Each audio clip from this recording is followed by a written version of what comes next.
Sports Lounge 267. Hydrate yourselves. We're here for the long haul. Nathan Stacken's here. Charlie Hildebrand is here. Travis Krins is here. What do we got? Lemonade. What do we got? There we go. Mountain Dew and Jack Daniels. In a Viking horn, no less. Right. Horn-shaped glass. World Series. Mine's just regular diet Mountain Dew. There's nothing in mine. Regular stuff. Purdue with the big win. Yeah.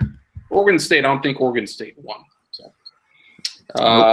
Purdue beat Ohio State. Ohio State's yearly bed shitting, just getting piss pounded on the road. Everybody likes to see it. Nobody's sad to see it. So, again, it was 2 weeks. We're talking all these undefeated teams, and last week happened. Yeah. Then yesterday happened, and here we are, Chuck. Basically 3 undefeated teams left.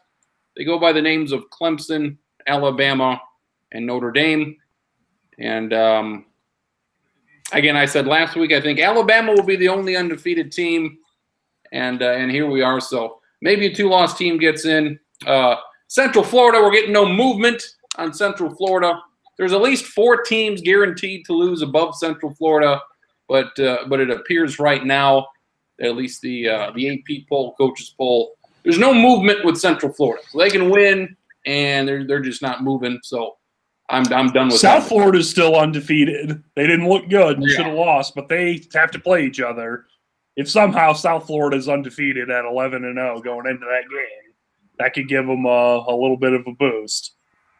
There's just a bias of sorts against them. But Kentucky, of course, Kentucky jumped 2 spots, Stacking, because they beat Vanderbilt 14-7.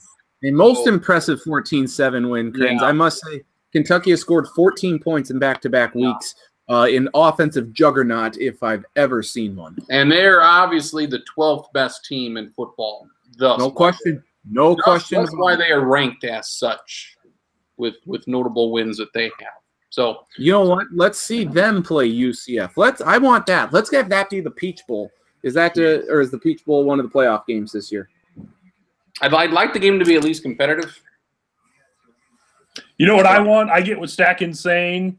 I want interstate or intrastate angry rivalry, and I want Central Florida in a New Year's 6 game. Good. Yeah. Where they're saying, no, this is for who's the best team in the state, not just this year, but how about Miami? Years.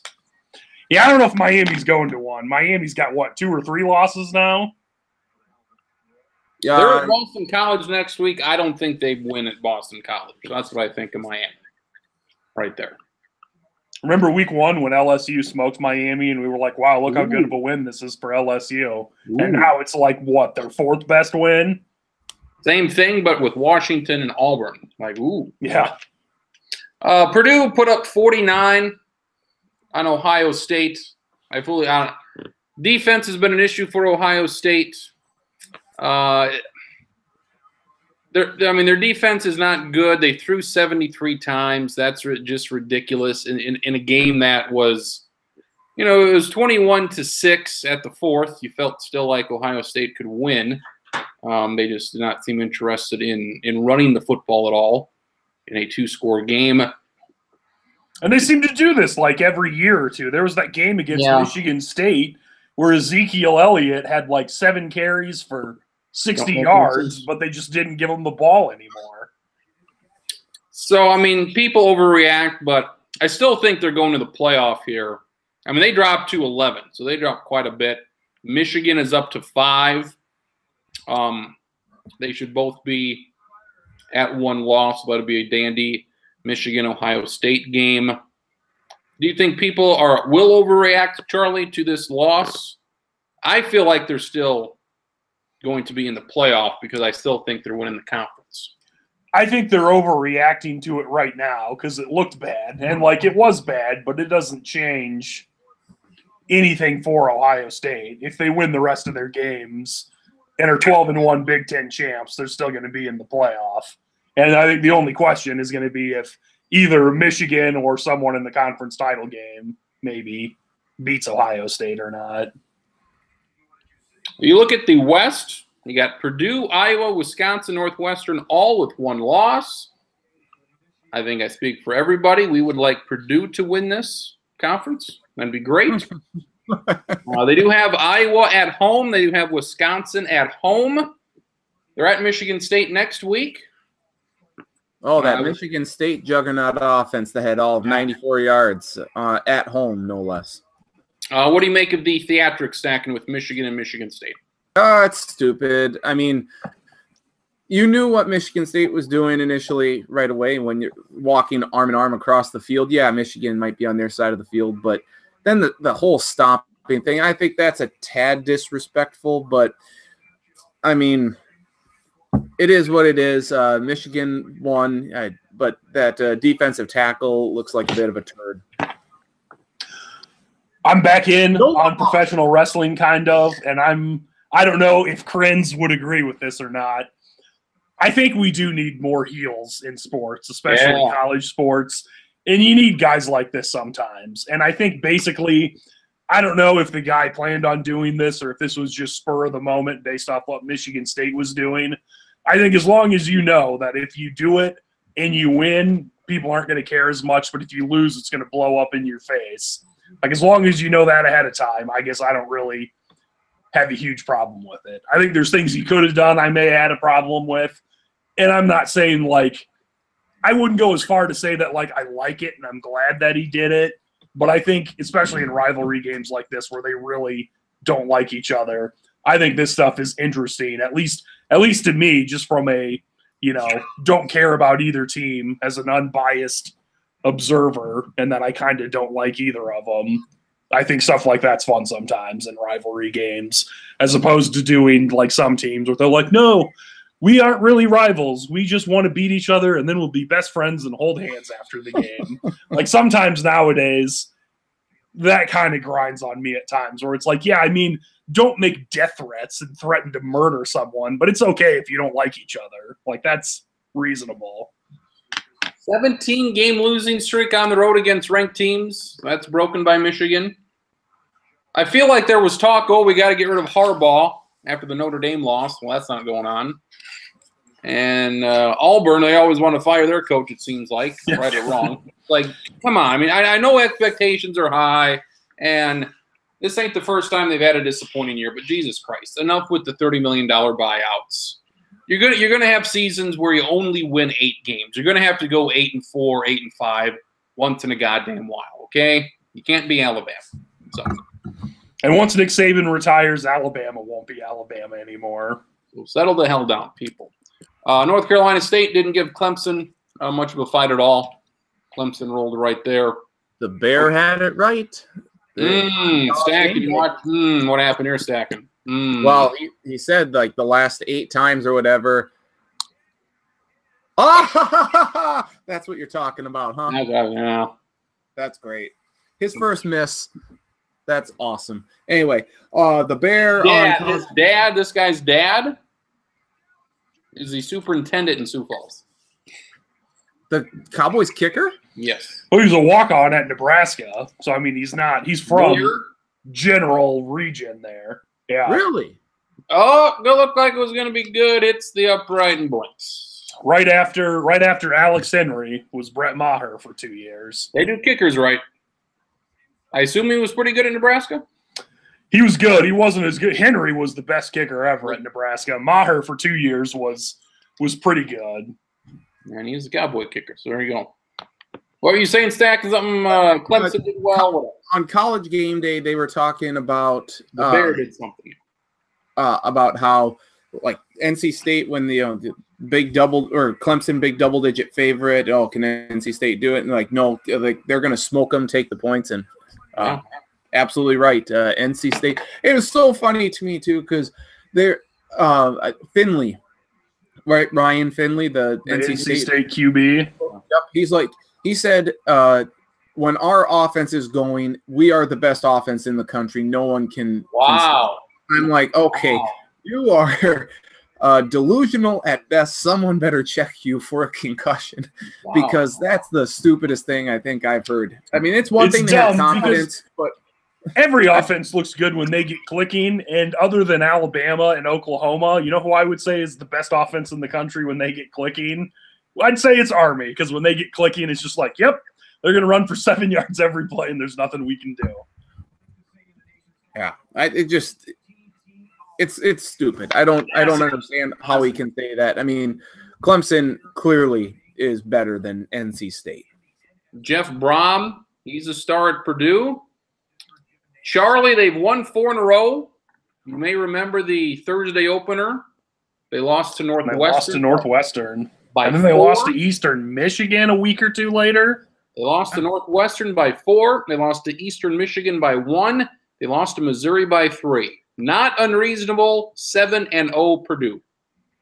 They've lost their 3 games by 8 points. And they're probably going to go to a bowl game this year, where 2 weeks ago that didn't necessarily look like that's the case.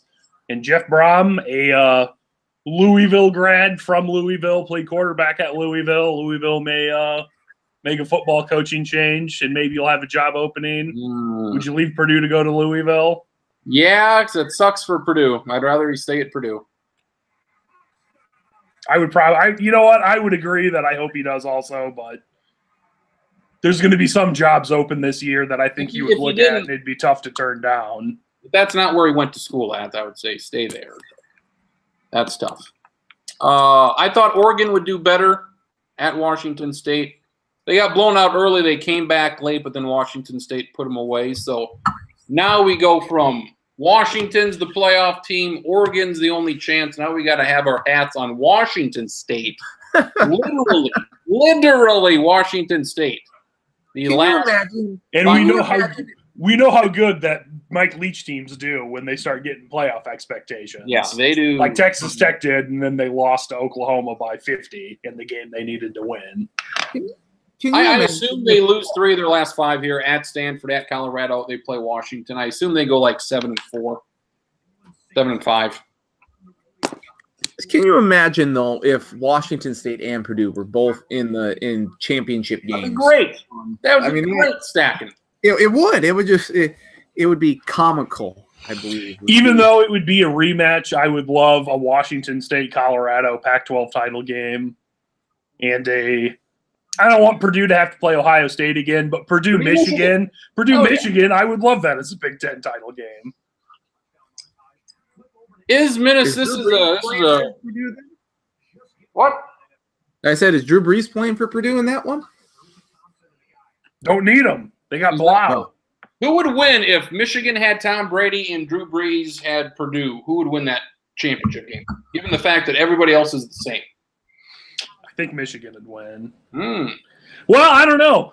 Drew Brees with a creative coach like Jeff Brom would be incredibly fun to watch, because even though I feel like Tom Brady might be better and Jim Harbaugh may be a better coach than Brom, like offensively, Purdue's much better than Michigan is. And pairing Brees with Brom's play calling would be like the most fun thing ever to watch. They throw for 700 yards every game. Nebraska beat Minnesota.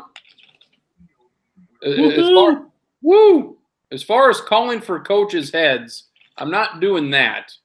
But Stack and row the boat, man. There's been no progress.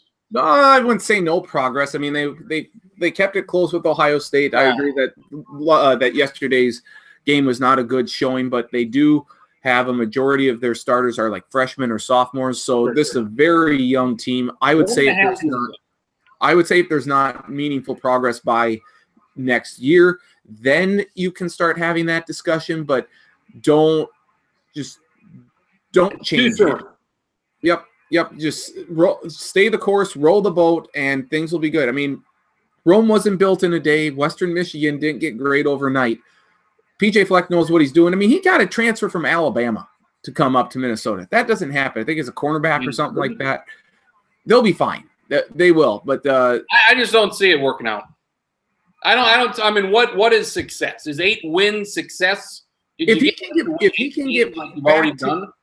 he can get back to minimum the Glenn Mason days when Minnesota was consistently 8-4 or 9-3, I would deem that successful. You know what's going to happen then? What? The exact same thing. They're going to win 8 games for like 5 years in a row, and then they're going to say, "Oh, you can't beat Wisconsin, you can't beat Michigan, you can't beat this." I mean, it would be nice to see they did with Tubby Smith. Oh, you made the NCAA tournament. Oh, yeah, because you're Minnesota and you suck at every sport that matters. Like Tubby Smith, they ran him out of town. They brought Patino's kid in. It's been a goddamn disaster. Yeah. Like, Jesus Christ, can't they accept that they're just going to be a goddamn – their ceiling is mediocrity? Well, that's why you need to strive for great. I mean, why even have sports then if you're always just going to be middle of the pack? I think that's just the reality of the deal. Out of the hires though, the PJ Flecks, the Jerry Kills, the Brewsters, the Tracy Clays. God, I forgot that they hired Tim Brewster. That was such a bad idea. Oh, remember that press conference? He was like, "Yeah, we're going to go to we're competing for Rose Bowls," and he he's never been a coordinator. He's never been a head coach, but he was a tight ends. He was a tight ends coach for the Broncos, right? Yeah, that sounds familiar. It sounds close. It was just a joke. But why can't? Okay, continue. Well, I was just saying. I mean, so. It's not like there have been a lot of great decisions by the U of M, but I would say out of the four, PJ Fleck carries the most stardom or just clout. Clout, yeah, that's a great way, and maybe credibility. He connects with young people then in ways that I don't think any of the other three could. Now, Jerry Kill did a great job in getting Minnesota back to relevancy after they were just dog shit under Tim Brewster. And then, of course, the seizure stuff and all that jazz happened. But I think you got to keep – I mean, you can't ask for PJ Fleck's head after I feel like 8 wins should not be – it shouldn't be. I feel like 8 wins is a long ways away. I have been overly optimistic with this team and how they've played, and certainly they don't have a quarterback. How do you go to this year and you do not have a quarterback again? It's like I'm talking about LSU. How do you go through last year? You don't have a quarterback, and then this year you still don't have a quarter. What the hell did you do for the last? Well, I mean, to be fair, one of their quarterbacks, I believe, transferred last year. And we don't have our resident Gopher expert, Marcus Traxler, on with us. Yeah, he was from one community college. He went to the Gophers for 5 minutes, then he left for another community college or the same one. It's like, are we saying, if I am understanding this correctly, then are we calling Minnesota a community college? I mean, Minnesota is not a bad little area for football talent. They have plenty of players. None of them stay there. They go to other Big Ten schools. It just seems like one of these years of the past 20, they would have, Christ's sake, Northwestern can win 10 games every 5 years. Yeah. Fuck. I just think Chicago, that hotbed of football talent in Chicago. I just think there's no reason at this point to get too, I don't know, too over anxious or I don't think you need to do anything drastic. You don't need to overreact here. Yes, it's disappointing. Yes, you'd like to see him compete. Yeah, I mean, it was nice when they got it to within one score yesterday in the second half, and then they got their doors blown off. That's not good. That's not what you want to see against a winless Nebraska team. But I knew they were going to lose because Minnesota teams always do this shit. It's not just the Gophers. It's the Wild. It's the Vikings. It's the Timberwolves. It's the Twins. They do this stuff all the time. So it's not we can't just limit ourselves to say the Gophers.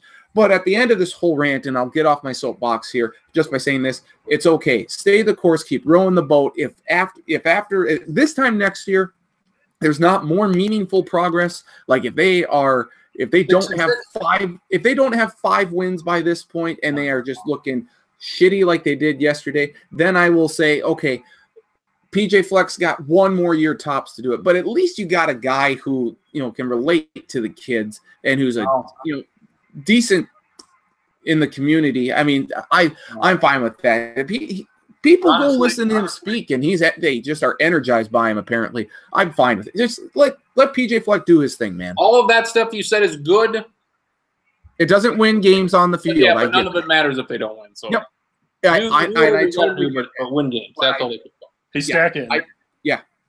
We should have known this, that once it starts getting cold outside with a last name like Frost, they'd start playing better. I did it. Yes. You did it. Saw that. That You did it. was very good. Only if it would have been Jack would we have been really able to tell. Actually, though, that would probably be good until December. So, Schottenkirk, Yes, can you hear us? Yes. I can hear you. Very good. Hey, Stacken, yeah. right out of the gate, you see my tweet about 1 o'clock this morning? Yeah, I don't give a shit. So, Good, good. What the hell was it? Cool. What It's all- was this tweet? Brooks Koepka is the #1 ranked golfer in the world. Oh, that's sweet. Good. Congrats to him. I don't. After another win, Cool. What was the field like? not bad at all. Okay. Well, that's great. You watch the CBJ. Well, wait, if he's ranked #1 in the world, the field is the entire world, Stacking. I mean, Yeah, you know what? It's great. He's certainly he's good, but I don't care if he's #1. He doesn't do anything for Will me. he be an opening act for the two-man show? Sure. Brooks Koepka? Has he reached that level yet? No. He is right now probably he's probably like our stage manager or producer. He's not. Maybe he's our travel agent. Trips with Brooks, but Good. he babbles a lot. He's a babbling brook. Good. Schottenkirk, Heisman guys, halfway in. I think it's got to be 2 at this point, but Yes. Him or Kyler Murray, I would say. yeah, if Alabama doesn't lose, which I don't think they're going to, I think 2 is going to win it pretty convincingly. Yes. Oklahoma, bunch of points against TCU. What else we have going on? remember when we thought TCU was pretty good like 3 or 4 weeks ago, and they've really struggled since then. Hey, man, get to a bowl game. That'll be a struggle. LSU win, so we get ready, 2 weeks? LSU, Alabama. Should be interesting. I'd be surprised if that wasn't a 2-score game at least for Bama. Yeah. I don't think LSU is going to win, but I guess I don't know. I'm assuming it's a night game, but maybe it's not. Oh, yes. If it's a night game, I could see it being close, like late in the second half. But I'm not going to pick LSU to win though. One of the only things though, I always make sure that I'm paying attention to teams that are undefeated and if they play close games or not, because sometimes the first close game you're in a season, it can really fuck with you if you haven't experienced that as a team yet. So if LSU can keep it tight in the second half, that might start weighing on Alabama a little bit. But I still highly, highly doubt that LSU can win the game. Why does Kentucky continue to be ranked high? They've got good wins. Well, They've got good wins. There's no argument that they don't have good wins. And their loss was against a good team. They in overtime. Florida. Right. Florida's pretty damn good. They beat Mississippi State. Pretty decent win.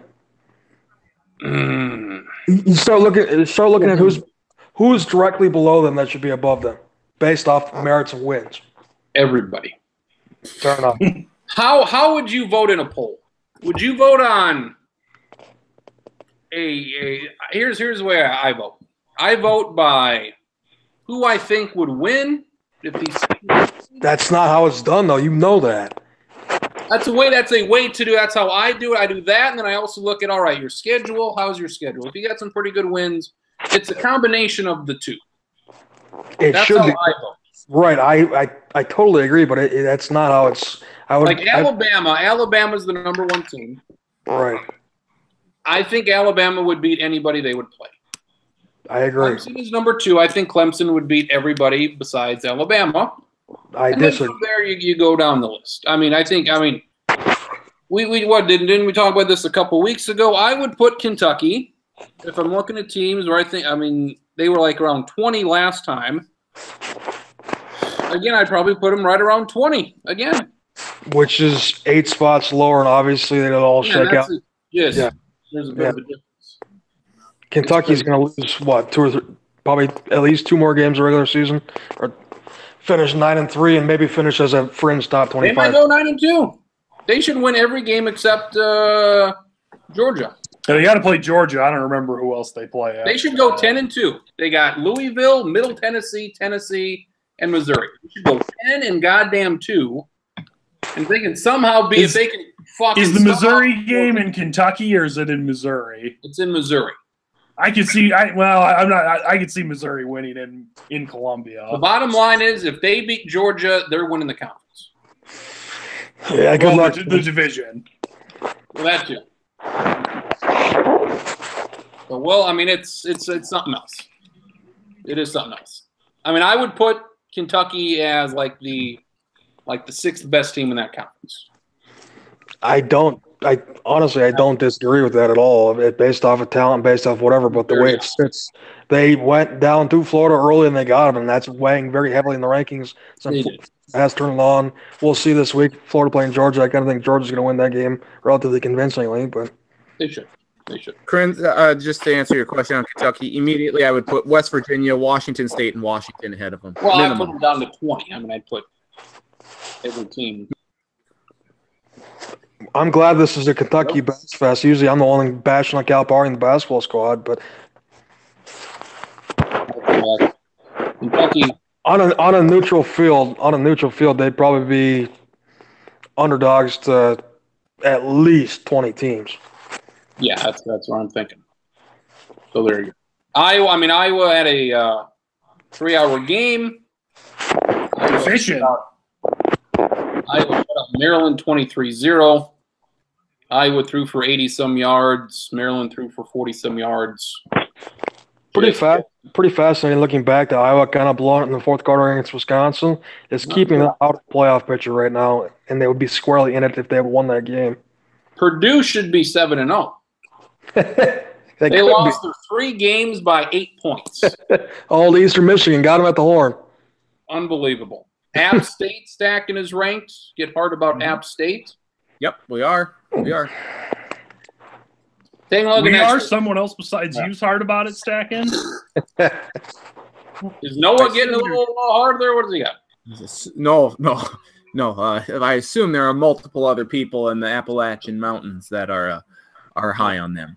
Are you guys on board with me potentially being a gigantic UCF fan the rest of the way to run the table and create some chaos? We would like that to happen. But the thing is, they win. What happened? There's no movement. They stay at 10. Teams win, teams lose. They don't move. They're guaranteed at least 4 teams are going to lose above them, but they're not moving up at all. So what hurts? They have 3 or 4 games against relatively better competition coming up. They will move up eventually if they keep winning. What hurt them yesterday was Cincinnati losing to Temple. That's not the end of the world, but yeah, that didn't necessarily help any. No, I'm not saying it's the end of the world, but it didn't help them because if Cincinnati was still unbeaten, they would have had, I think, potentially only 1 loss between. Because I think Cincinnati plays USF before they play Central Florida. They could have beaten an undefeated Cincinnati and an undefeated South Florida, and I still don't think they would get credit for any of that. I think they would have, but that's not kind of neither here nor there since it's not going to happen. But I honestly don't think that they're going to run the table and probably losing the conference title game just to piss everybody off. But. Yeah, it's tough to go undefeated. I think they've got a good chance to, but I don't expect them to be 12-0 at the end of the regular season. If they are, though, I would imagine they're going to be ranked I don't think they'll be in the playoff unless weird stuff happens, but I think they will be much higher than they were last year. I think they'll top out at 6 or 7 if they're undefeated. I think it's almost a shoe-in that they move up at least 1 spot this next week because Georgia and Florida play each other. But Central Florida doesn't play. So I would hope so. Next week, not a whole lot going on. Navy and Notre Dame in San Diego. That's interesting. Should be home game for Navy. They got a huge naval base there. Washington State, they'll shit the bed at Stanford because the Pac-12 can't help themselves. Charlie, I'm going to ask sorry. Yeah. Charlie, I'm going to ask you a question. Is Navy bowl bound or not? Wow. This year, No, not this year, unfortunately. That's crazy. No, Army stole all their juju. Now Army's the good service academy team. It's going to be 5 years till Navy's good again. Iowa and Penn State. Northwestern host Wisconsin. And that's about it. Circling back to UCF, I've been wanting to ask this question for a couple weeks. Do you think there's a better chance that they get in, or the dreaded scenario, which is certainly possible? I'm actually starting to believe it more and more as I think about it. 3 SEC teams in the playoff. I think it's far more likely that UCF gets in the playoff. Okay. LSU and Georgia play in the title game. Yep, and Georgia beats them. And Alabama gets in. Because they have 1 loss in next week against LSU or in 2 weeks. But LSU would have 2 losses then. You're going to put Okay. One. No, but if Georgia beats LSU. Yeah, then they're out. But Right. if they beat Georgia, then Georgia would have 2 losses. Start looking around the landscape. It's very possible, incredibly possible, the Big Ten is going to suffocate itself. Right. It's incredibly possible the Big 12 is going to suffocate itself. I think Big 12 is Oklahoma or bust. Pac-12 is already fucked. You start thinking about it. It's very, very the biggest thing that needs to happen. The biggest thing that needs to happen for that to be possible, obviously, is the Notre Dame loss in the regular season. The biggest thing is LSU's got to beat Alabama. I mean, that's the. Oh, fine, fair enough, but I mean, as far as yeah. Ohio State. I still think everybody here would pick Ohio State to run the table here and win that conference. Nope, when we did our repicked games last week, I picked Michigan, so I'm in on Michigan, and I feel I'm right there with you. Than I did last week. Begrudgingly, right there with you. Give me Michigan over Ohio State. I hope so. I hope to hell so. We can get that Michigan Alabama playoff game where we get a whole month of those two screaming about who's better. How about a Michigan Notre Dame semi? There you go. That'd be fun too. We like it. One of the few rematches I'd be okay with in the playoffs. Just sucks that West Virginia had to lose to Iowa State, because I'd really like to see what they could do if they had 1 loss. I mean, you're right. Well, they could only have 1 loss if they keep. You're right, Sean, that the Big 12 is going to suffocate itself, because Texas, West Virginia, and Oklahoma are going to essentially play round robin against one another. I think Oklahoma. I mean, that's your best hope. Oklahoma, just to.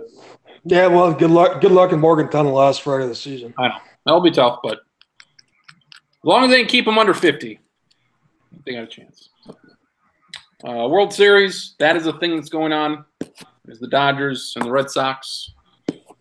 Stacking, did you see any of the baseball yesterday? No, I didn't, and I have no interest in the World Series now that it's Boston and the Dodgers. All my hopes and even dreams, though that this is good for ratings, Stacking. just terrible. I have no desire in it, or no interest. I wanted Houston or Milwaukee, and now that we don't have that, I just couldn't. So let's put it this way: ratings dead? Question mark. No, the ratings will be great. The ratings will be great. I have no But desire. the stacking ratings will be. The stacking ratings are dead though, because you don't care anymore about ratings.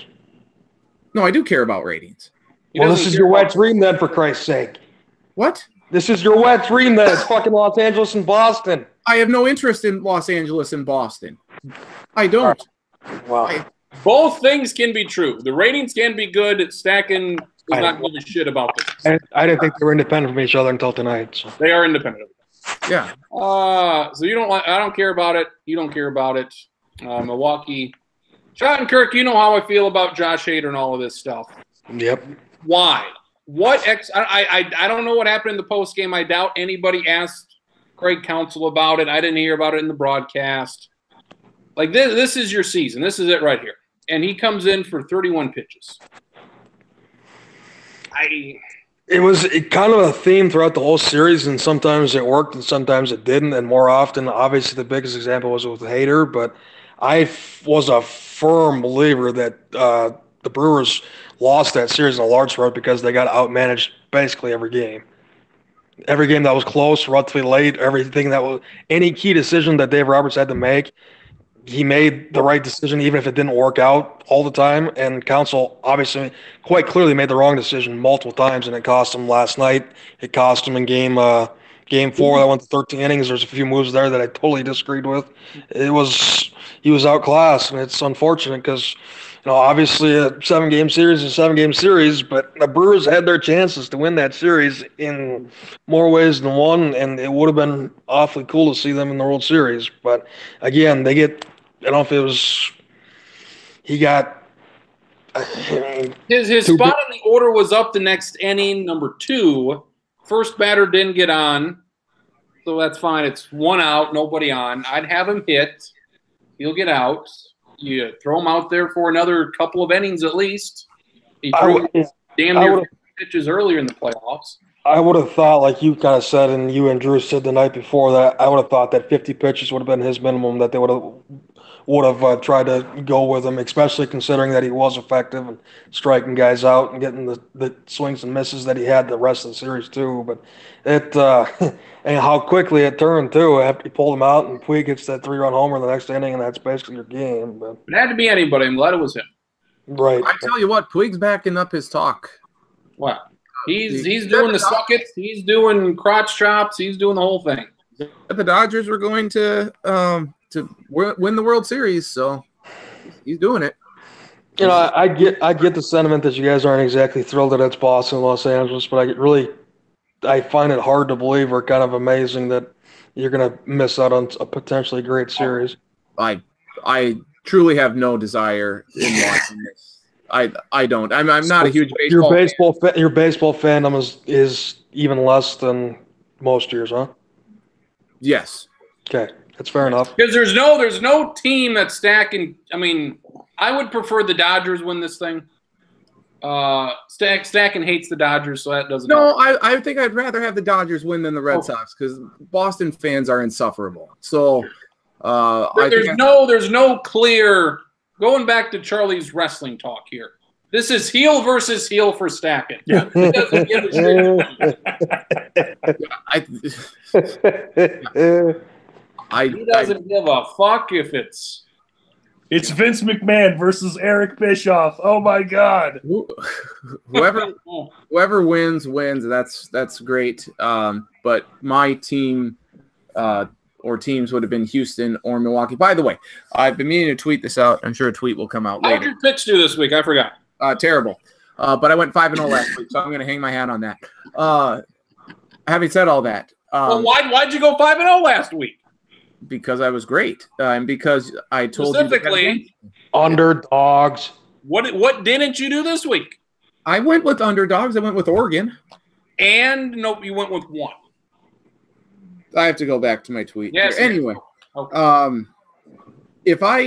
If I had could buy stock in any announcer for the next 5 years, I would do Brian Anderson any day. He is the best. Like literally do him.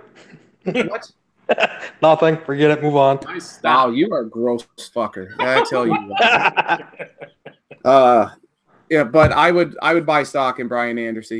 I think he is the best announcer right now, or it certainly will be in 5 years. Like we are going to look at who's the best announcer in sports? It'll be Brian Anderson. Hey, Stacking, how would it make you feel if I agreed with that? It would make me feel very good about my opinion. Well, I agree with that. So thank you, Schottenkirk. Oh, thank God. I didn't want to disagree with you on everything tonight. Does anybody want to buy my John Smoltz stock? Charlie? It's tanking rather quickly, isn't it? It's not good. Did he do something recently? He's talking poop is what he does. It cannot be worse than Harold Reynolds and Tom Verducci. I mean, that was just. Are you sure it can't be worse than who? Yes, it can. Before him? Yes. Put Weck in the booth. It'd be better. That's how. I mean, that's the lowest of the lows. Put Josh Allen in the booth. I'd love to hear Josh Allen's opinion on the baseball. Hey, wait a second. I'm only 1-3 right now. I could be 2-3 in the picks. Oh, good luck. Good luck with that. Also, my quick World Series picks are not my picks, but on if I will watch it or not, I will do my usual. I will not watch it early. And if we get to the point that it's game 5 or game 6 and it's still close, then I will pay more attention and start watching it. You had the Red Sox in there, right? Yeah, but I had them losing to the Braves. So I was half right, but the wrong half was really, What did I have? really wrong. I had Brewers, Indians. That didn't happen. I had Cubs, Astros. There you go. That didn't happen there. Yeah, John Smoltz is bad. Just bad. Old-time baseball guy, bad. Do you like is it who was Darling for on TBS? Do you like him? He did the game. Yep, he's good with the Mets. He's fine. Also, does A-Rod do games or does he just do the in-studio stuff? He does Sunday night games on ESPN. like he was another guy when he did his first couple games, like, God damn, this guy's really good. And then now that he's on every week, he's like, he's just another guy. So. Still, though, I think we've talked about this before, but it's interesting how A-Rod was maybe the most hated guy in baseball, and now everyone's just like, yeah, all in on A-Rod. I like him now, or maybe not all in, but much more positive. What do you call it? A much more favorable Q rating than 5 or 6 years ago. And everybody hates Jeter now, and everybody loved him when he was playing. Yeah. So they role reversal right there. So double heel turn like Austin and Bret Hart. Take notes. Take notes. Yeah, so Milwaukee, they screwed the pooch. Boston, I don't like their pitchers, but their offense, very good. Houston starters just didn't get the job done after the regular season. So. If things kind of turned on them in game 2, didn't they have a lead in game 2? Things were going pretty good for them, and all of a sudden it fell apart. Yeah. I mean, yeah.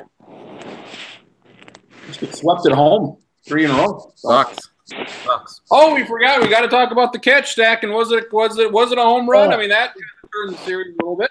It certainly did. Just fucking. I think it should have been a home run.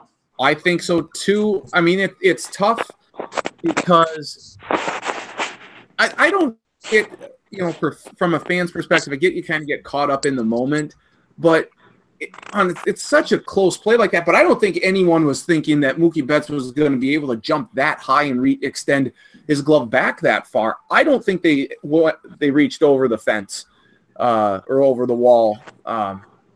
But the only real shot that we would have had was blocked by a security guard. So, I think that totally changed. Well, to be fair, security guards' jobs usually are blocking access to people. So maybe that's true. Maybe you should get a raise. That is true. I mean, yes, I know Houston had a lead in that game, but that totally, I think, just changed the whole complexion of that game. And then subsequently, maybe it affected them in game 5 because they certainly looked a little flat in that. I don't know. That's a tough one to take. I think they got it wrong, but Joe West, he decided to get involved and give his piece. So he decided this one all right. So screw you, Joe West. Here's my deal on Joe West and the whole deal. Charlie, Joe West is an old fat bastard that's not very good as an umpire. Okay, so that's what Joe West is. And he's down the right field line, and he's jogging, trying to look at this ball, and he sees whatever he sees. And he calls it fan interference. He calls what? He calls it an out. That's the initial call. Obviously, it is impossible to distinguish from his spot on the field what happened. We watch the replay, and we can't really tell what happened. And obviously, he can't tell it real time. So my thing is, why does a call have to be made on the field? Why? Because whatever's called on the field is probably going to stand when it's that close, and there's no conclusive evidence one way or the other. So why can't we just say, okay? So you want a third call, a call that's. Well, I don't want any call. There has to be a call, but no. I mean, you want timeout call. Yeah, I'll say, okay. We're going to take this. We're not going to do anything now. We're not going to call until we can investigate it further. We're not going to call it a home run. We're not going to call it an out. We saw what happened. he couldn't see what happened, obviously, because you can't. It's not physically possible to see whether they were over or under the fence while you're 150 yards away. You just can't see that. So no call. Just go to the replays right away and look at it and say, okay. Not only for that or for a lot of things, you know. Like in the NFL, you don't got to call it a touchdown. You don't got to call it down. Just say, and say, this doesn't happen all that often, but there's times where they don't ever rule it on the field, and then they all huddle for 8 minutes, and then they go, well, the ruling on the field is it's a fumble, and you're just saying, don't ever say that there's a ruling. Just say, we didn't see it, and we'll tell you what happened in 3 minutes. Yeah, why does there have to be a ruling on the field? You know, everybody sees what happened. Call the play dead. He was down or he wasn't, or was over the fence or it wasn't. And just, okay, this was a very close call. It's impossible to tell what happened on the field, so we're going to go back to the replay. And I think that would be a whole lot better than making a 50-50 call on the field, and if it's close enough, they say, well, it's close enough, we're going to keep it the way it is. Is that a good idea or what? I like your idea. If you're going to do that, that kind of sets the precedence for getting rid of officials at all, right? It's going to if you're going and that would be a great idea as well. Right. Well, I mean, it might happen eventually. The judgment call, I think, still has a part, even though obviously being the wrong judgment. And that's what replay is there to assist and say, hey, yeah, I got that one wrong. But I wouldn't like if there wasn't. There has to be some sort of initial call on the field. Like baseball, like it wouldn't happen often at all. You would call it fair or foul.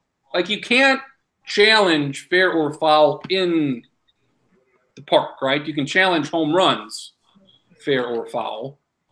You can't challenge something down the line like let's say Joe Mauer hit a double that was fair down the left field line against the New York Yankees. Let's say it's like 2006 or whenever it was, and let's say Angel Hernandez fucks up the call because it was 3 feet fair, but he thought it was foul. Something hypothetical like that. There's not many calls like home. Something at home. If 50-50 call at the plate or on the bases, it's close. But I feel like when it's called one way or the other, it's very hard to change that call because it doesn't go one way or the other. So that's my idea right there. NBA, we go. Schottenkirk, what's your finals? Boy, get right to it. We did. What? I've got Golden State, Boston. Golden State. Yeah. Golden State winning? Yes. I had Boston over Golden State. Sagan had Golden State and Boston. Yep. In mine, you have to mention there's an asterisk. Texas is not. Are you shitting me? Kid you not. Yeah, Charlie had something different. Charlie's deal was Lakers Celtics. What Lakers win, but this is the Lakers have to make some sort of a big trade. So. This is assuming that the Lakers make a big trade before the deadline. Well, that's his idea. Your MVP. Texas. How? I've got Anthony Davis. Stacking, you had. Who did I? Kevin Durant. Had Durant. Charlie had Antetokounmpo. Oh. I'm still pretty firm. Yeah, Texas still. Jesus Christ. Go away, Texas. Boom. Bad. Lovely. I'm still pretty. God damn it! It's still. Why is it? Why does it happen? In and out. In and out. In and out. There. LeBron. It's LeBron, yeah. Okay. LeBron. Still there. LeBron's still there. How? I don't hear this. I never hear this fucking thing. No rhyme or reason to it. It's here. Then it's gone. Is it just for me? I don't know. I'm fine. Anybody else? I can hear it a little bit. Hear it a little bit. I like the Nuggets. I want it to be clear. I like the Nuggets a whole fuck of a lot. And I like New Orleans. Those are my two teams. They're off to a good start. They're off to great starts. Yes. Charlie The likes big the fight Bucks. last. Yeah, Charlie's all in on the Bucks. He likes the Bucks. And Stacken, I believe Stacken would be a fan of a lockout. Yeah, of course. Yes, we will. Good. The big fight last night. What, suspensions, 2, 3, 4 games apiece. I hate everybody involved in the fight, so that's good and bad. Schottenkirk, everybody just an asshole in this fight. Tell me about your newfound hatred for Brandon Ingram. Yeah, he'd be the one that I don't really care about at all. But Okay. like he started the whole thing. Gotcha. Harden's a flopping bitch. Well, Rondo and CP3 hit each other for a decade. Chris Paul's a flopping bitch. Rondo's just an asshole. Right. It's a good left hook. It was good. Punches were thrown. I thought it'd be more. I thought they'd give him maybe like 10 games. I mean, punches were thrown and punches were landed. Well, And it seems like it'd be easier to do a suspension early in the season. Like, I thought it'd be more, but I guess not. So that's the way it goes. How?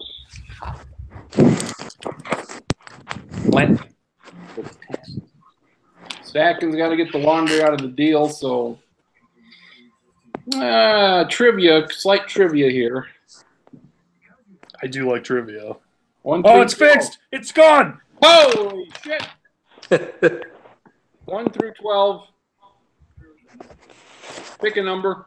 We're gonna play. They do this on Inside the NBA. They call it. What do they call it? Who they play for? They asked Charles Barkley. Yeah. They asked Charles Barkley who guys play for, and he has no idea because who the fuck? That's segments in television history. It's great. He said the Bobcats for one of them. Bobcats haven't been around like 3 years. Great. Some are difficult, some are not. Charlie, I've got a soft spot, a real big soft spot for Chuck's stupidity. I know a lot of things suck, but that show right there, that is Phenomenal. That is another level of show. That is another level of show that is not on par with anything else. Right. 1 through 12, Charlie. In honor of former Nebraska coach Scott Frost getting his first win, I will take number 7. Who he played for, Dwight Howard? The Washington Wizards. Charlie Hildebrand knows who he played for. Stacken? Thank you, off-season Grantland, the Ringer podcasts. Stacken? Yeah. 1 through 12. You can't pick 7. 8. Who he played for? Isaiah Thomas. Who has he played for, or who does he currently play for? Right now, we're doing this season. Okay. Hold on here. Little short guy. I'm trying to think. I'm glad I didn't get this one because I don't remember who he plays for. Got a bad hip.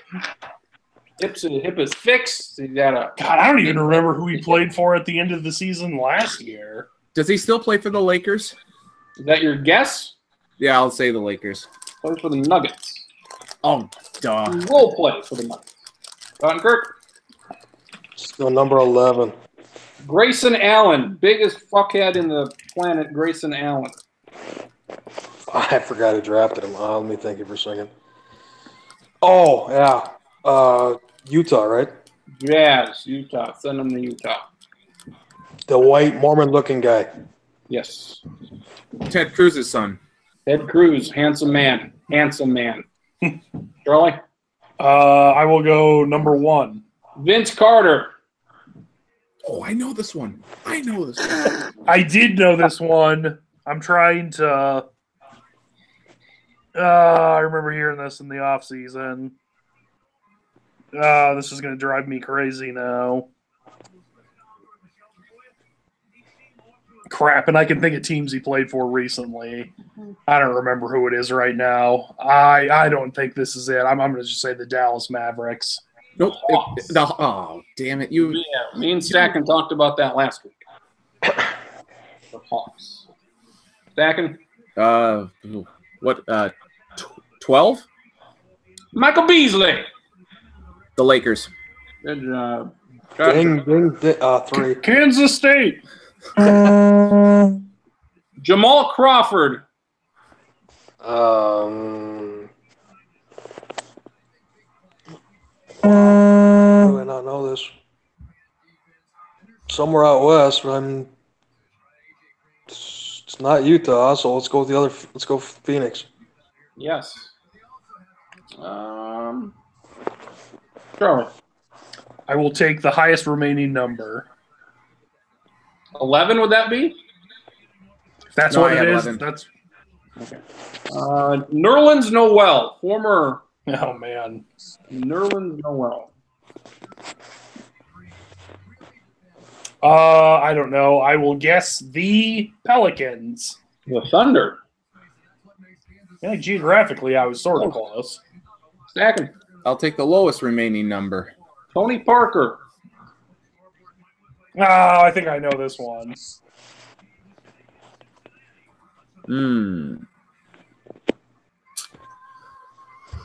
Oh boy.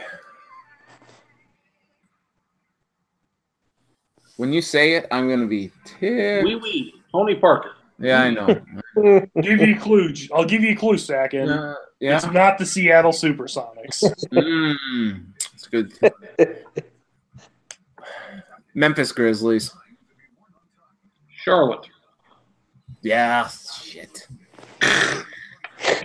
Numbers available: 4, Kemba 5, Walker. 6. Yeah, 4, 5, 6, and 9. Let's go 9. Seth Curry. Is he still in Dallas? Portland. No. Portland. No, interesting. 4, 5, 6. Charlotte. I will split the difference and say 5. Doug McDermott. No boy. That's a tough one. Let's see. Where do all the Pretty white sure guys he play? used to play for the Bulls and doesn't anymore. Where do all the white guys play? So who's a bad team that would take a guy that's not very good? Who I would will take a team go- if you're white? I will go with the Sacramento Kings. Ah.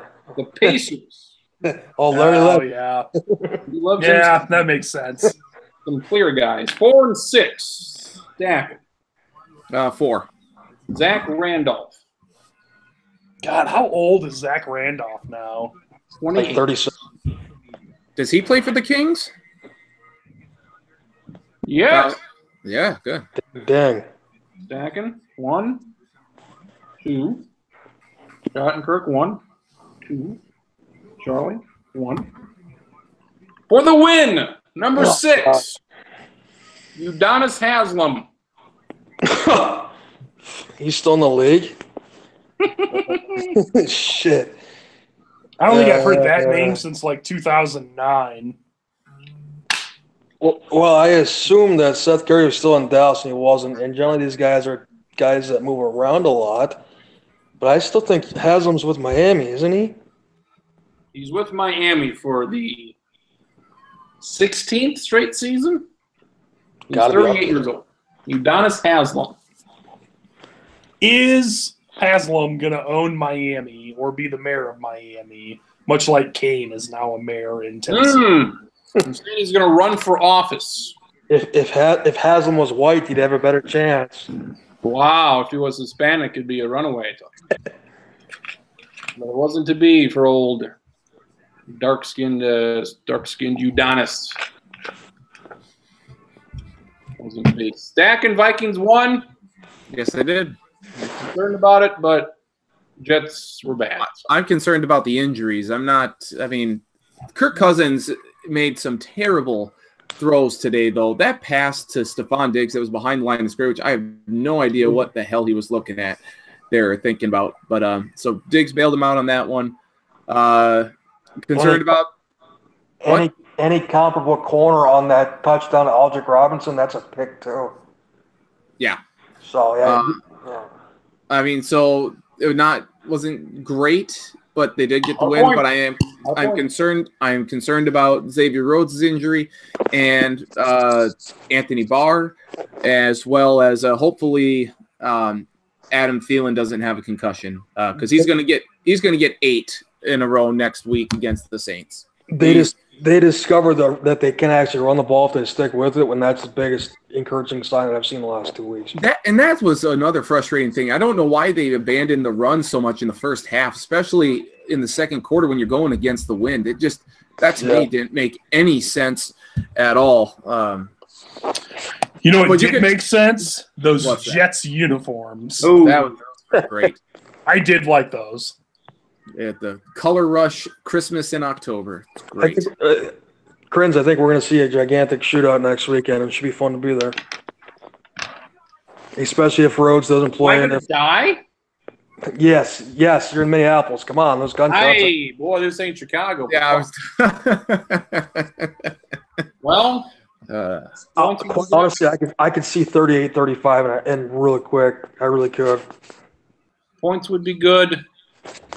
Shannon Spake didn't have a NASCAR race to do, so she was on the sideline. And she said that Tom Compton was hurt and that this will hurt the O-line stacking because Compton is out. And Compton... I may have done a slight little yes when Compton went down. Two things that she said that had no bearing on how good or bad he is. He's played every snap this year, and he played in Washington last year with Cousins. Both things irrelevant to whether or not he is good or bad at what he does, and by all means, he is bad at what he does. Yeah, he's very bad. But that's what you get with a USD product. So USD couldn't even beat Bo Pelini this weekend. Right? Ouch! Can't do shit. Charlie, I know what your favorite team is. I'm guessing your second favorite team's the Browns. Depending on the day, my second favorite team is either the Browns or the Kansas City Chiefs right now. Ooh, there you go. But I do like watching the Browns, even though somehow they find a way to lose all these games they should probably win. They lose in entertaining ways while still being entertaining generally in the game. What was it? A couple of years ago, the NFL went from 15 minutes to 10 with overtime.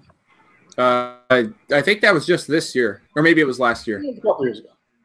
They claimed safety, which I think is bullshit. Schottenkirk, I claim they want this shit, like all the overtime games, like come down like the last couple minutes here. That's certainly as big a part or a bigger part than the injury claim that they have. Yeah, you're right. They want – because if that team that gets the ball first doesn't score a touchdown now, by the time they generally go down and either don't score or kick a field goal or whatever, there's 5 minutes left and already half of the time is expired. So, yeah, it's kind of running down. Or are they going to tie again?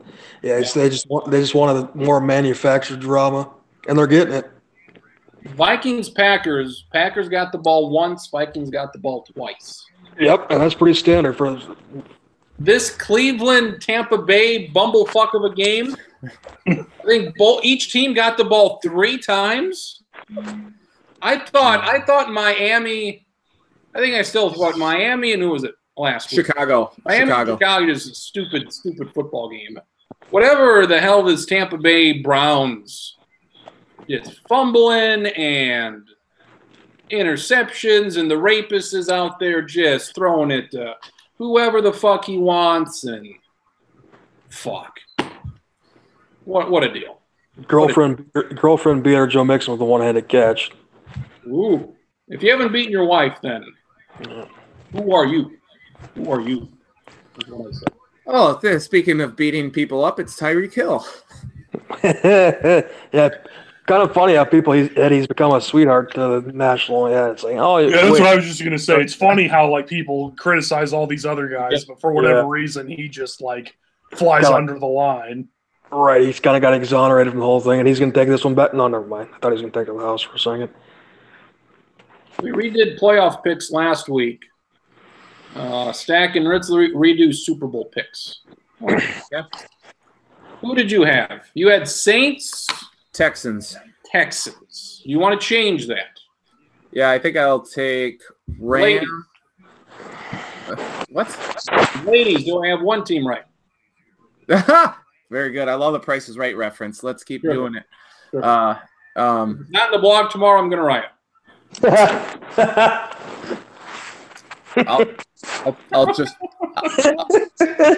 I'll try and remember that.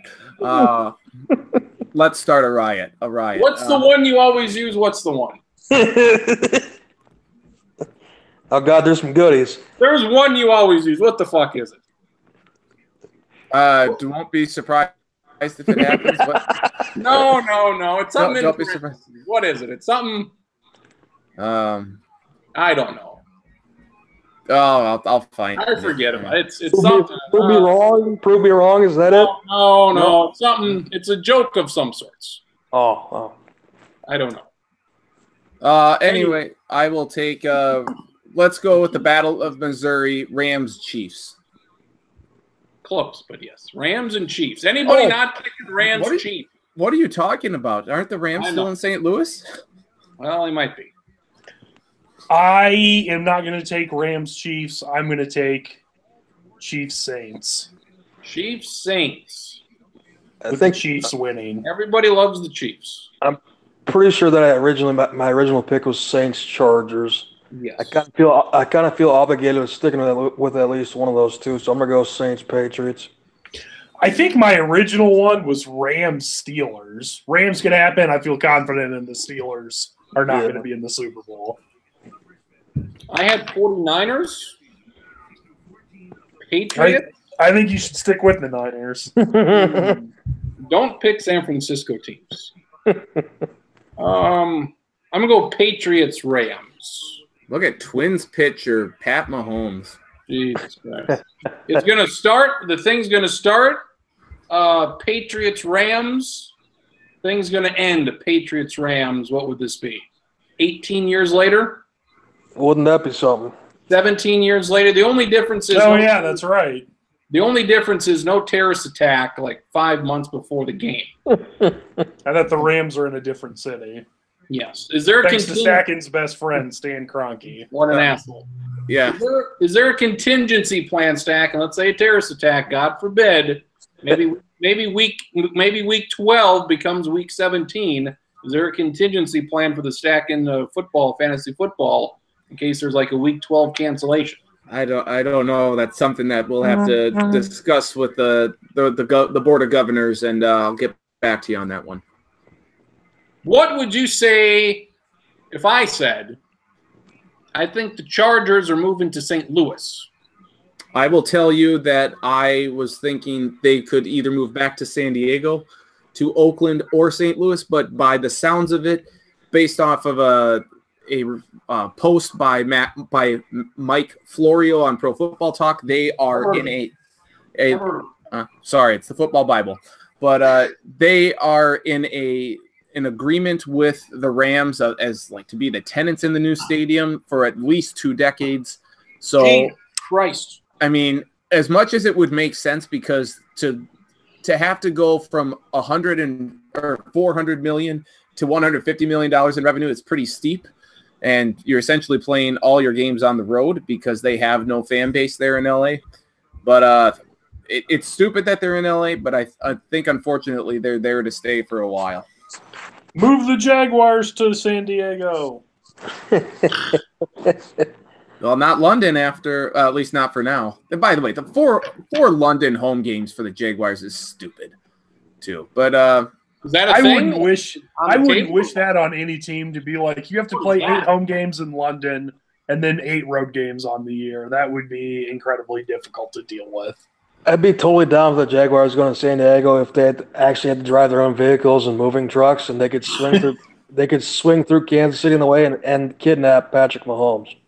Is that a thing? What's this London? What is this? Okay, so because Shad Khan, the Jaguars owner, he was trying to buy Wembley Stadium in London, and by doing that, it didn't go through. He didn't have the support, and so he's withdrawing his bid for now. from that. But the speculation was that he would try and, firmly plant the Jaguars' footprint in London by splitting home games up, 4 in Jacksonville and 4 in London. Yeah. Wow. If they're going to have a foreign team, I'd rather have one in Mexico City or somewhere in Canada. I mean, I don't get it. It's dumb to me, but are they accomplishing anything? What have they been going here for? Like 8 years? How long has it been to London? It's been more than that. I think. Are they? Is it more popular over there now? Yeah. I mean, obviously they want a team. Yeah, apparently the ratings are great. The ticket sales are phenomenal. It's selling a fucked up more merchandise over there. I mean, people are getting a big kick out of it, but there was not an empty seat in the House of Chargers Titans this morning. To me, it's all there's some sort of 8-team expansion. Then we can have 4 divisions in each conference of 5 teams, and there can be a team in London. London, Mexico City, Toronto. Put a fucking team in Hawaii while we're at it. Oklahoma City, Honolulu. Moscow. Or no, Seoul, Korea. Stacking, we don't like the Russians. We're not having a team in Moscow. How about Seoul, South Korea. Look at you, just bowing down to Putin over there.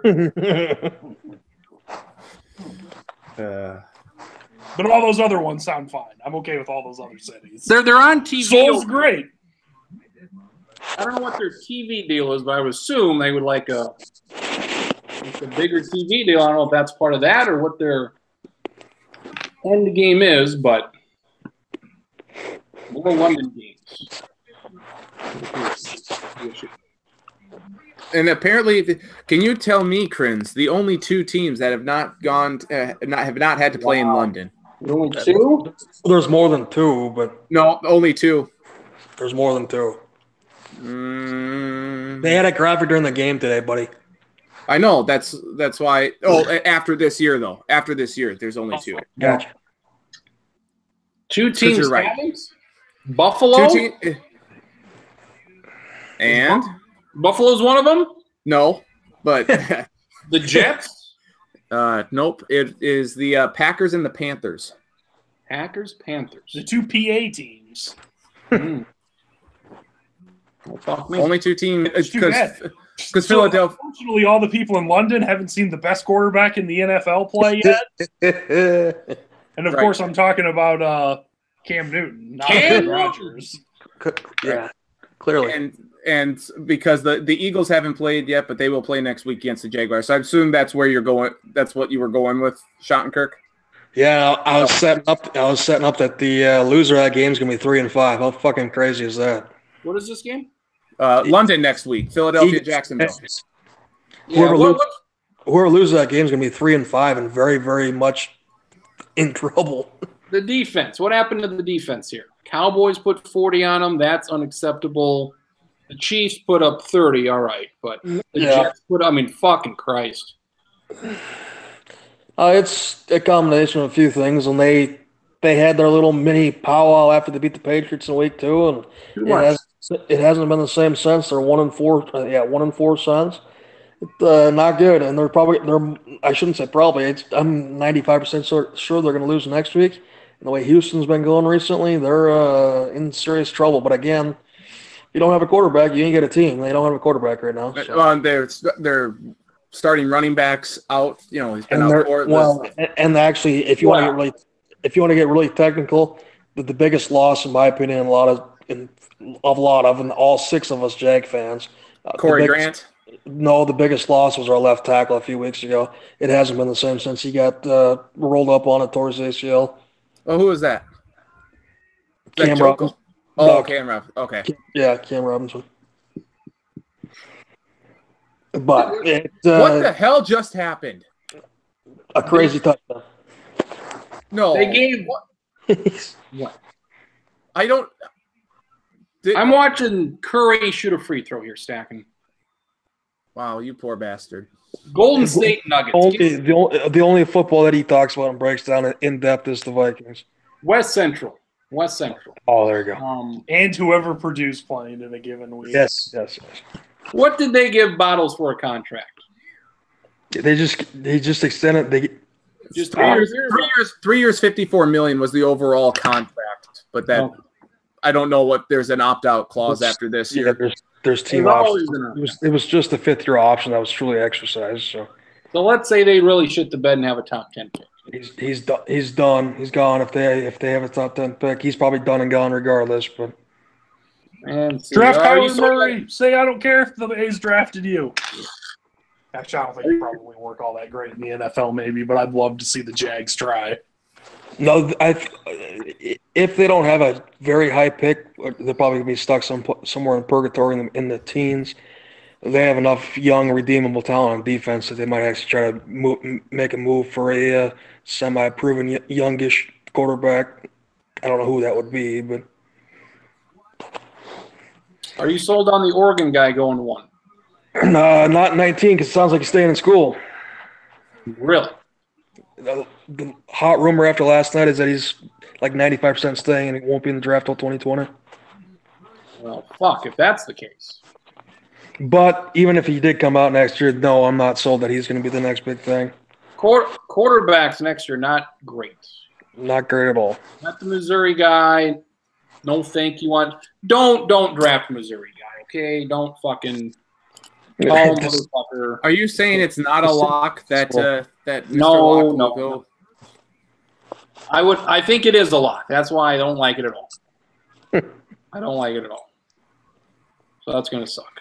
I think, well, not that the bar is very high, but I think Drew Lock's going to be better than Blaine Gabbert was. So. Well, yeah, I would hope. I would fucking hope.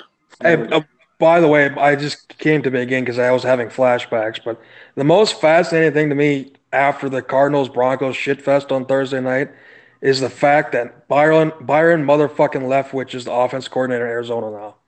What? Yes. I didn't know that. Yeah. Wow. Yes, that Byron fucking Leftwich is offense coordinator in Arizona. Please tell me that when he goes up to when they go into the locker rooms at halftime, he has 2 offensive linemen that he wraps his arms around and they carry him. Well, to be fair, we don't know this yet because he was just named offensive coordinator on Friday after they fired Mike McCoy. So I'm saying he could be fired before Sunday. What? Why in the flying fuck would he be the choice to be the replacement for Mike McCoy? I mean, honestly. Why? Because they like that Matthew McConaughey movie about Marshall, and he went to Marshall. Next thing we know, Byron Leftwich is going to be telling Josh Rosen to throw the ball left-handed. Couldn't get much worse after Thursday. But. Sean Kirk, honest assessment here is Steve Wilkes going to get fired after 1 year? The way they're going, it's distinctly possible. I tend to say no on first-year guys, but boy, that's a dumpster fire. What about Steve Wilkes? He's the Cardinals head coach. He was a former Carolina Panthers defensive coordinator. So let me take it another step further. Then is Keim out as GM? Again, probably not. Even though he probably should be. I don't think so. I don't think they're gonna do that because that's just the. If you do that, you turn off future candidates for jobs or whatever. But I think they have their franchise quarterback in Rosen. They have a running back in David Johnson. You have pieces there. They just don't have a lot of depth, and their offensive line is atrocious. They do have pieces, but I think they're be trading one of their biggest piece on defense. I think the big move trade wise. I think Patrick Peterson's going to get dealt. Yeah, I do. I think they almost have to. May I offer a landing spot? The Chiefs, the goddamn Chiefs. If Xavier's injury is serious, I'm all for the Vikings going out and getting. Well, who's ever the host of the Thursday Night Football deal on the NFL Network? She said that the Vikings should trade for Richard Sherman. I don't know if that's a legitimate possibility or what's that cost? I'd say a 5th round pick. Why do I feel like I could put together a great team using 4th and 5th round picks to trade for Richard Sherman and fucking Brandon Marshall type guys and Josh Gordon? My new draft strategy is to get like 10 4th and 5th round picks total and trade all of them for 30-year-old guys who like have 2 years left. So you would the Oakland Raiders or what? Yes, the anti-Raiders. Instead of trading away all my best guys, I would trade 4. Right. Guys and use shitty picks.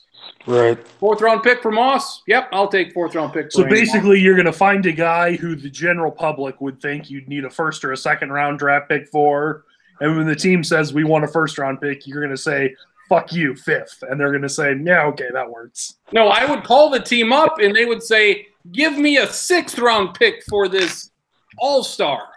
And I'd say, "How about a 4th? How about we settle on a 5th?"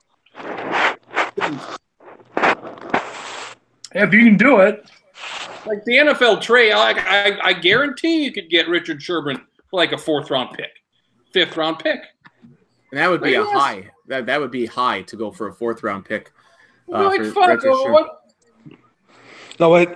as the Vikings are concerned, if they could get Sherman for whatever the price is, he's smart enough that if he were to get traded to a contending team again, to shut his mouth and just play ball is best that he could. But like I'm surprised, like the Vikings haven't traded for an offensive line. Trade just for an average dude. No, Elflein's helped a lot the last couple of weeks. I was just going to say that they have gotten much better since Elflein's been back in the lineup and healthy. But they could still obviously use another quality starter. But all right, serious question, and this isn't aimed negatively towards you guys. This is just something I think everybody does. Does every fan base complain that their offensive line isn't good enough and needs to play better? Because I feel like that's these last. I'm not saying it's not true with Minnesota. No, this is honestly, I really feel like the way that football has gone, it's gotten to the point where offensive line play is just so terrible now. Like you don't get a lot of quality guys coming out of the draft very often. So I think you're going to continue to see overall offensive lines continue to go down. Like 2 years ago, the Vikings offensive line was the absolute worst. You're wrong, but ultimately, if you're an NFL coach, it's your job to fucking coach guys and get them to do stuff right. And I think it annoys me when NFL guys are like, well, none of these quarterbacks are any good in college. And it's like, well, you're paid a shitload of money to figure it out. How about you do your damn job, NFL coach? No, you are absolutely right, Charlie. But I look at across the landscape here. I mean, you have the Cardinals' offensive line is in shambles. The Texans have a terrible offensive line. The Vikings' offensive line isn't that good. There are a number of teams. Colts any good? Colts are better. Yeah, I would say the Colts have a pretty – they got Quentin Nelson from Notre Dame. They have the Kelly from the center from Alabama. So their offensive line is getting a lot better. The Bills' offensive line, they don't have an offensive line. They're terrible. I mean, there just aren't a lot of quality guys coming out of the drafts now, and you're getting guys. You know, you're reaching to take guys in the 2nd and 3rd round that are probably 5th or 6th round picks. Whoa. I mean, it's because you have to draft out of necessity. I mean, can we honestly say that Brian O'Neill that the Vikings drafted? The 2nd round, was he worthy of being a 2nd round pick? I don't think he was. Well, it's too early to make that. It's too early, right? But I mean, his draft grade was like a but 4th round. He was. Everyone knew that he was the ultimate prospect. Like the Vikings, they don't need anything else. They need my idea for next year: 1st and 2nd pick offensive lineman. You don't need anybody else. You got everybody signed. The offensive line is the issue. TJ Clemmings was also supposed to be considered up. It doesn't guarantee they're going to be good, but Jesus Christ, right. Like when Mike Remmers, when your idea of doing the offensive line, something is we're going to sign Mike Remmers for Tom Compton. Jesus Christ, fucking do something.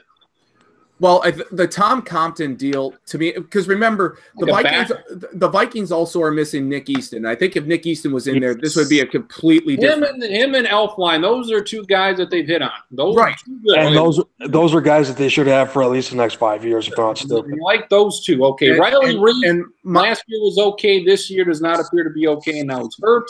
Remmers is moving to. I think they play him at guard instead of a tackle, so I think that's They should play him on the bench instead of on the field. That's my feelings with Remmers. I mean, I don't know who the fuck we brought in today for Tom Compton. I have no idea. Brian O'Neill or I'm not- Rashad Hill? Was it Rashad Hill? I have no idea. It was Danny Isadora. Oh, it's okay. I don't know if he played well or not. They did fine, it seemed to be. So I don't know what the fuck's going on. Like the third player that he was in, they ran to that side and scored a touchdown. Not that it's worth anything. Well, that's good. Hopefully that was a good thing for him.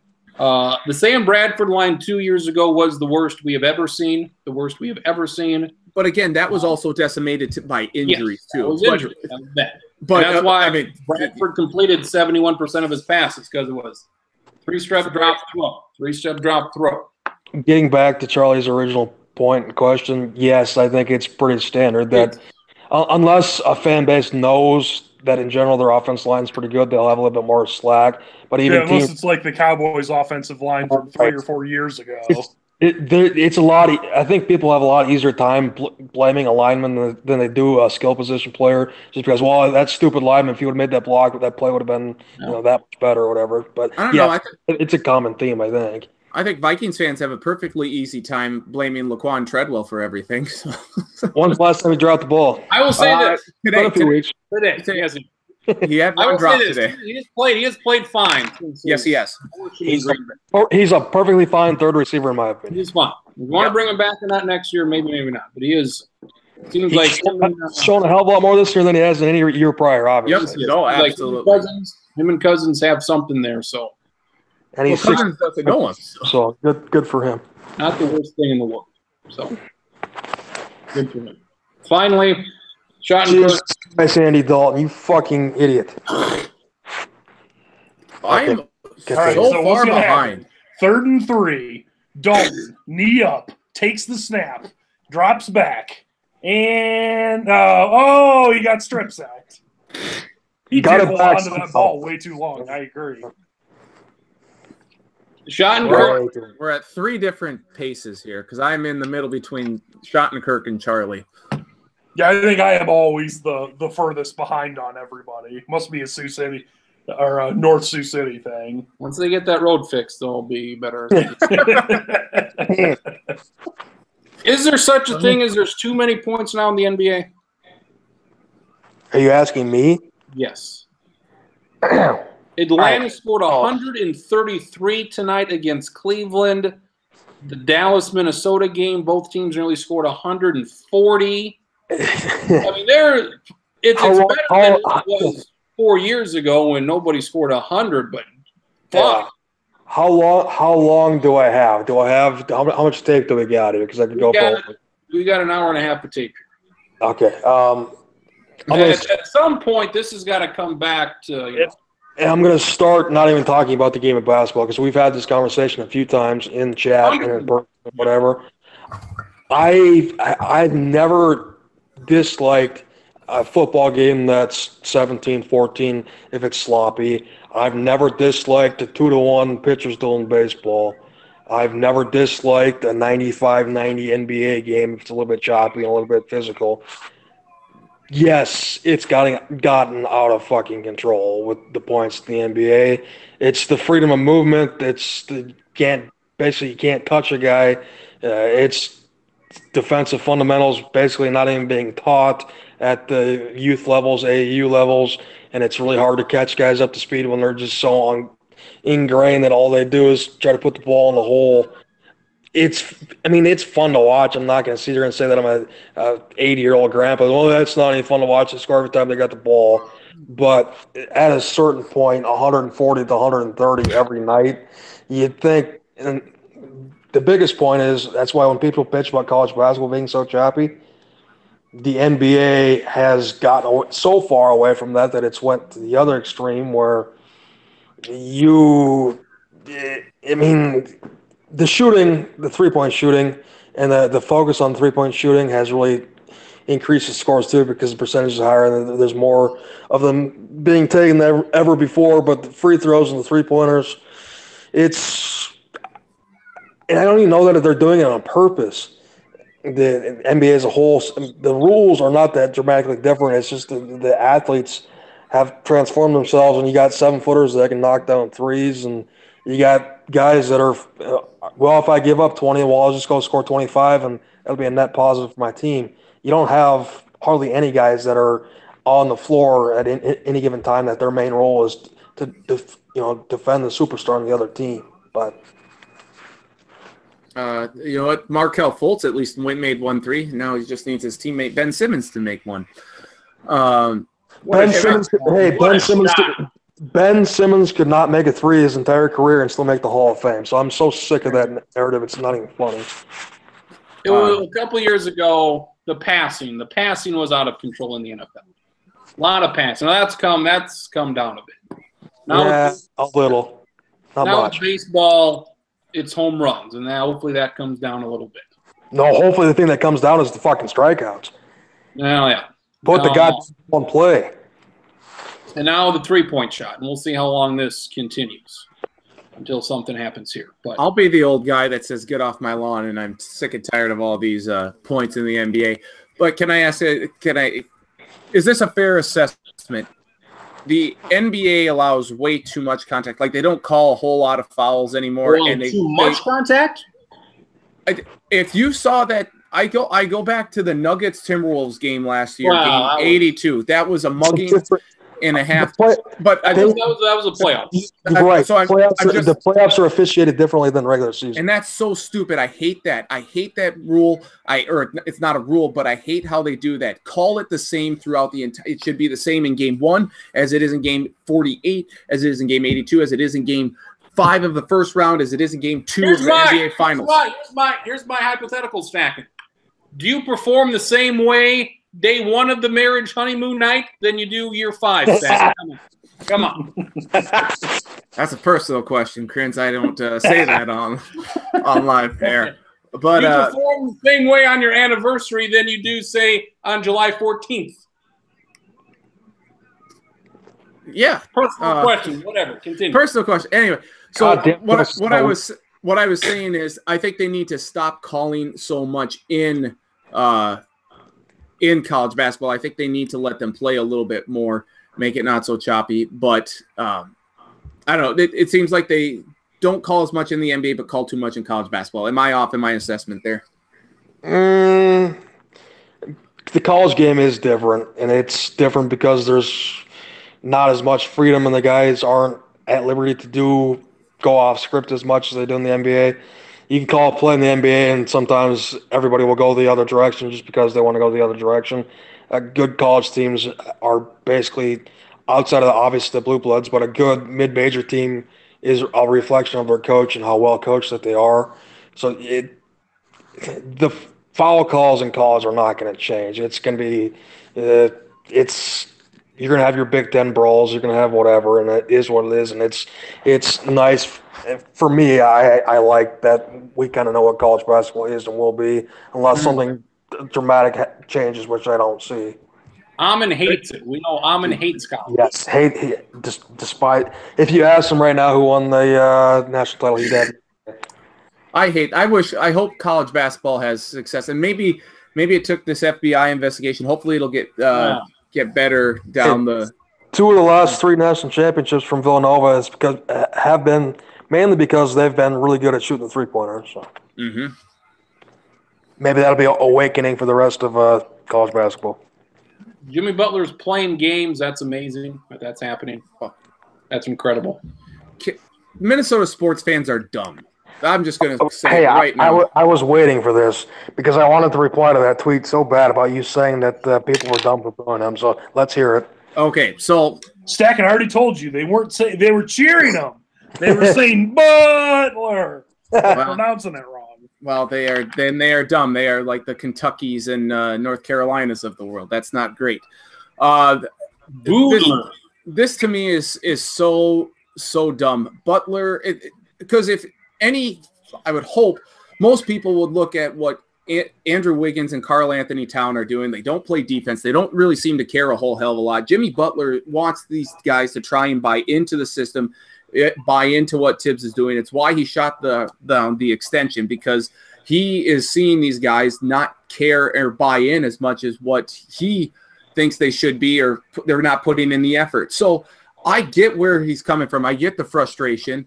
And the Timberwolves are putting the word fun in dysfunctional by doing all this. And I mean, for Timberwolves fans to boo him right away, I knew it was going to happen. I disagree with it. But then to chant MVP midway through the second quarter, like, are you kidding me? Shut the hell up. Minnesota sports fans, you're dumb. You're drunk. Go home. That's what I think. Zach, do you realize when you call out Minnesota sports fans, you're talking about yourself also, technically? Yes. Like yes, number one yes. on that list. It is a collective effort, but I feel like I'm in the minority when I say that. No, I'm not. Yeah, I get the overall assessment that I'm including myself, but I think a little differently than the average Bear. Butler's reasoning for being upset and for doing what he's done has been pretty justified, but he's taken it over the top, in my opinion. That's all I'm going to say. I don't think that's fair. I don't think they're making the playoffs. If somehow they don't trade him and he stays healthy and plays 60-some games, they'll make the playoffs. Who are your playoff teams here? You got Golden State, Houston, New Orleans, Denver, Portland, Utah, Portland, OKC, and Minnesota. San Antonio, no? I don't think so.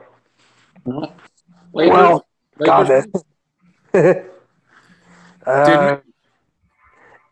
but now, now that you put me on the spot, and the more that I think about it, that is kind of – there's a lot of good teams. Right. That West is so fucking deep. And that's why it's 2 games, but as a pretty through-and-through Lakers guy, even through the shit the last few years, starting 0-2 and starting as shitty as they have been from three-point land, they with the schedule and the suspensions, they could easily start like 2-8 or 3-7 and be in a pretty big hole early. But it's all going to change once they trade away first-round draft picks for Kawhi Leonard. Bang.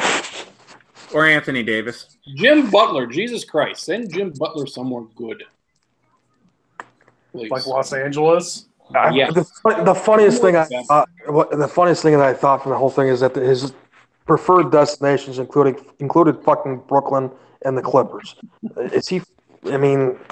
So what the fuck we think about? What are we talking about, Jim? You want to go somewhere where you have a chance to win or big? I guess he wants to be in control. He wants to be the guy in the locker room. If anything, if he goes to fucking Brooklyn, I mean, it's a power trip thing for him. It really is. Go to WCW. See how that works. So Sean, are you saying, like, am I off? Like, what were you?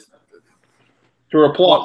What were you disagreeing with me on when I tweeted that? I didn't have any problem with people the random people that did applaud him. I did not have any problem at all with people booing him.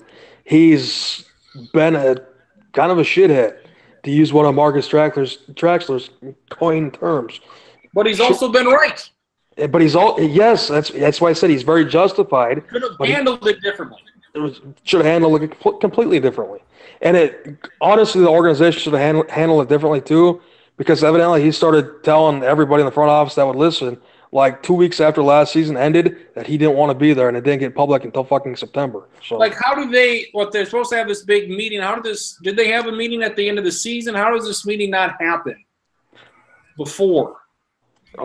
Fucking 2 weeks before the season. Another missed field goal. My God, it's an epidemic. I don't know how that. I think they did. I think at least him and Tibbs sat down a week after the year was over last year. I don't know if that was including with ownership or obviously the GM Scott Layden or whatever. But the whole practice thing with him going off and yelling at Scott Layden that you can't fucking win without me, and just making a scene in scrimmaging with the backups supposedly beating the starters. Well, whoop-de-doo, it's a scrimmage. I mean, I get the sentiment that I can go in here with any other guys and beat the supposed, cornerstones of this franchise. But I've always rode with Jimmy. I think that, quite honestly, if anything, he might still be a little bit underrated as a two-way player.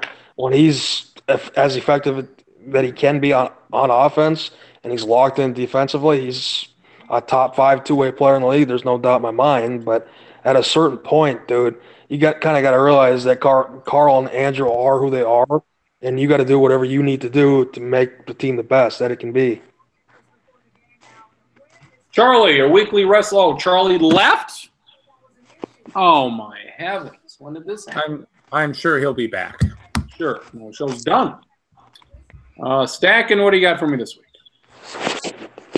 No, I don't think this was the thing, but the SpongeBob SquarePants references. Might be one of them.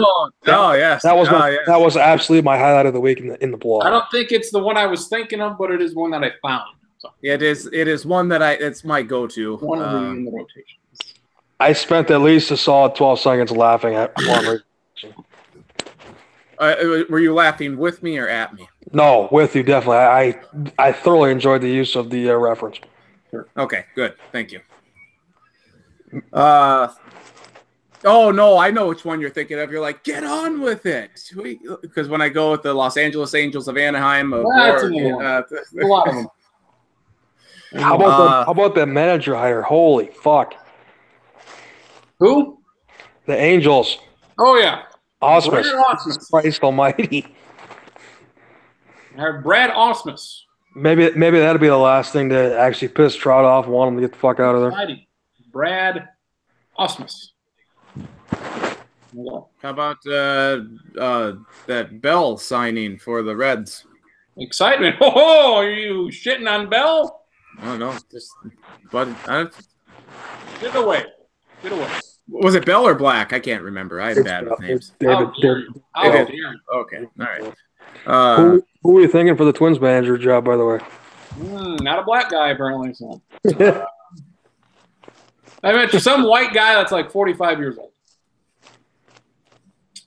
The bench coach or not? Who? The bench coach that they hired last year or not? Yeah, he was in the mix there. Maybe it's one of these playoff teams. I can't think of the guy's name, but the Cubs bench coach, if I could speak, would be probably my number one if I had. I don't have a favorite right now or somebody I would want. Justin Morneau. Well, like Kadire, as far as former players, like Kadire is interesting. I want to see who the whole staff is, who the coach is, and who else. Yeah. Anybody else is. So. Yeah. Charlie, your wrestling update. Did you watch anything this week? I have watched both Raw and SmackDown the past 2 weeks. Oh, wow. Holy shit, man! He's back on it. How long? There's things I've liked. There's things I have not liked. Honestly, even though there were things I did like about SmackDown 1000, I was kind of disappointed with a few things. I was disappointed that The Rock wasn't there because it was named after The Rock. And I was quite disappointed when they were like, oh, The Undertaker is going to be here for the first time in however many years. And he just walked out and was like, I'm going to beat DX. See you later. Like, oh, yeah. Seems like that could have been a little bit more than that. But overall, yeah, there's been some things. I've liked that there have been a lot of guys who I recognize and know who they were. That they're like, oh, this guy's back wrestling for a spot in, I forget what they call World it. Cup. That. Has there been anybody that you hadn't heard of that you kind of liked a segment or two of so far, or not really? Most of the guys I had heard of already. I guess I kind of liked watching Finn Balor. Yes, thank you. I don't know what part of it is. He's just charismatic.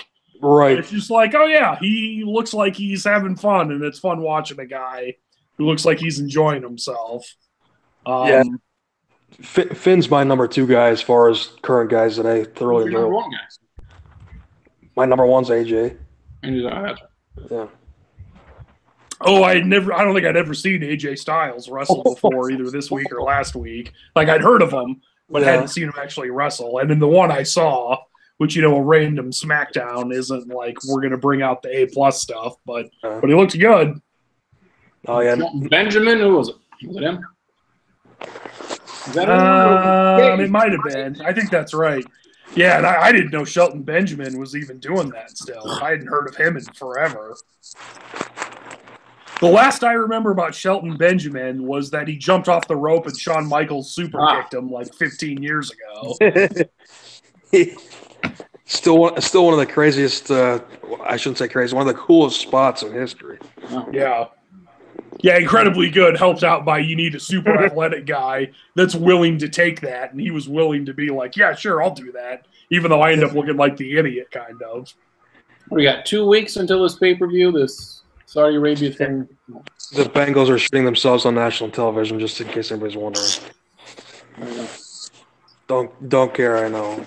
But, 2 weeks, Crown Jewel. You think it's going to be there or not? Oh, yeah. Oh, yeah.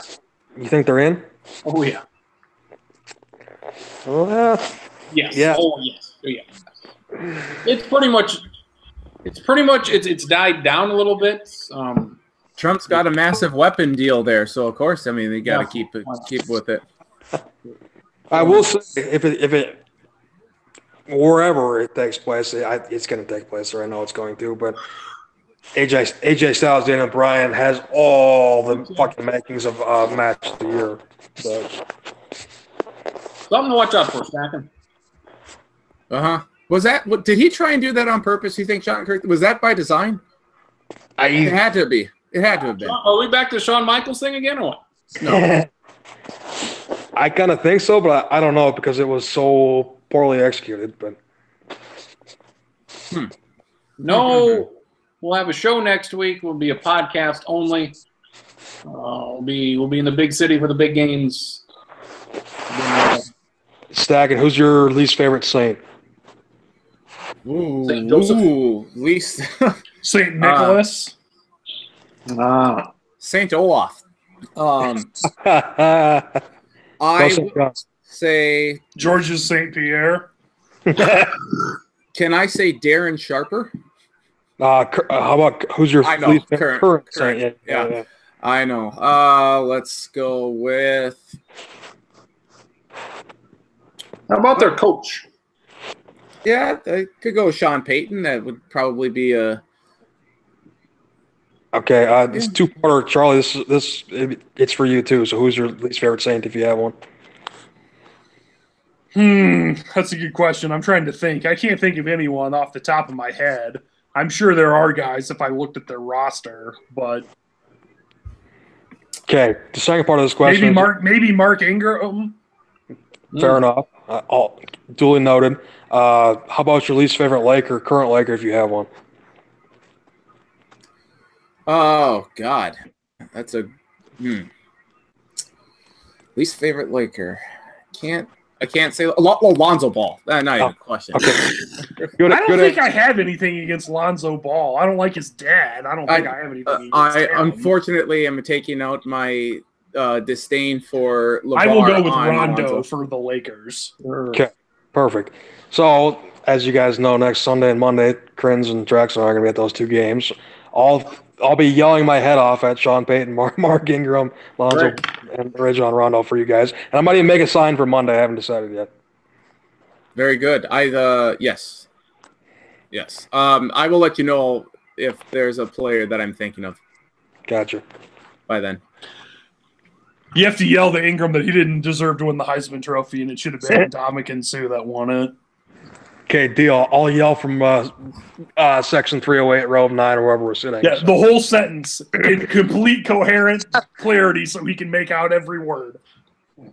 It's just that easy to do that. We'll have to count on Traxxer to get video evidence. I don't think Travis' cell phone is up to that capability. How dare you? Yeah. Yeah, well, it might be. Crins is it is, but it can only record for 2 seconds, and you won't be able to. Yeah. I can't talk that be fast. able to do it that quickly. Gotcha. Stacken's wedding night besides the point. Stacken, we'll see ya. Stacken, Schottenkirk, Charlie. Hopefully Stacken didn't catch that one too quick. See you in a few weeks. Lounge.